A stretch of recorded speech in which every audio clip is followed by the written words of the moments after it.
Bonjour, je m'appelle Nicolas Grépeau, je suis le fondateur de Silicon Executive Search, le cabinet de recrutement 100% dédié aux data scientists.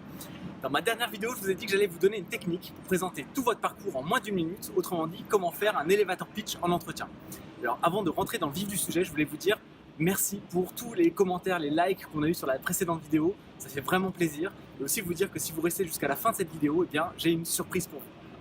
Alors, l'elevator pitch en entretien, déjà, pourquoi c'est important? Parce que dans 90% des entretiens, on va vous poser une question du type « Parlez-moi de vous-même, présentez-moi votre parcours ». Et là, le piège dans lequel il ne faut pas tomber, c'est commencer à faire un monologue de 10, 15, 20 minutes parce que c'est garanti, on a perdu son interlocuteur.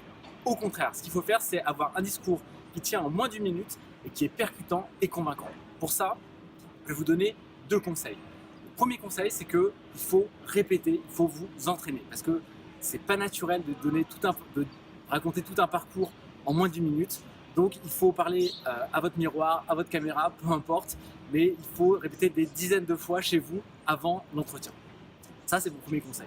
Le deuxième conseil, c'est qu'il faut structurer votre discours. Alors, il y a plusieurs manières de structurer un elevator pitch. Moi, je vais vous en donner une et je peux vous garantir que ça marche très bien. La première partie, donc c'est en trois parties. La première partie, c'est sur votre formation.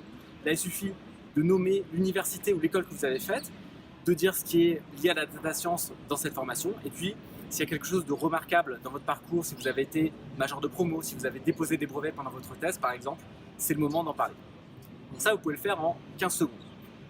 Deuxième partie, c'est votre expérience. Là, ce qu'il faut faire, c'est ne pas rentrer dans le détail, mais simplement dire combien d'années d'expérience vous avez, dans quelles entreprises vous avez travaillé et à quel poste, et si vous avez une promotion à un moment donné ou plusieurs promotions, c'est également le moment d'en parler.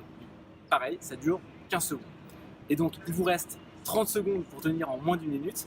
Pour la troisième et dernière partie, qui est la plus importante, c'est de parler de vos réalisations. Donc là, vous choisissez maximum deux projets majeurs sur lesquels vous avez travaillé et vous présentez simplement le use case, les technologies et les algorithmes que vous avez utilisés et l'impact business de votre modèle en quantifiant au maximum. Ça peut être un gain en chiffre d'affaires, ça peut être une base client, peu importe, les chiffres, psychologiquement, ça a toujours beaucoup d'impact.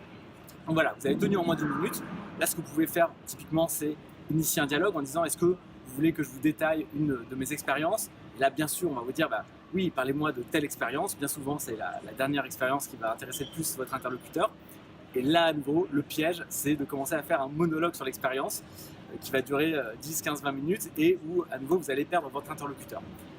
Pour éviter ça, il y a une technique. Je vous avais promis que si vous restiez jusqu'à la fin de la vidéo, j'aurai une surprise pour vous. La surprise, c'est que je vais faire une nouvelle vidéo où je vous expliquerai comment présenter chacune de vos expériences en moins d'une minute et en utilisant le storytelling.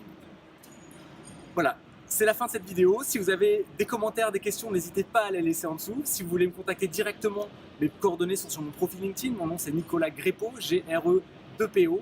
Et en attendant la prochaine vidéo, n'oubliez pas que Data Scientist, c'est le job le plus sexy du 21e siècle et vous changez la vie des gens. Merci pour votre attention.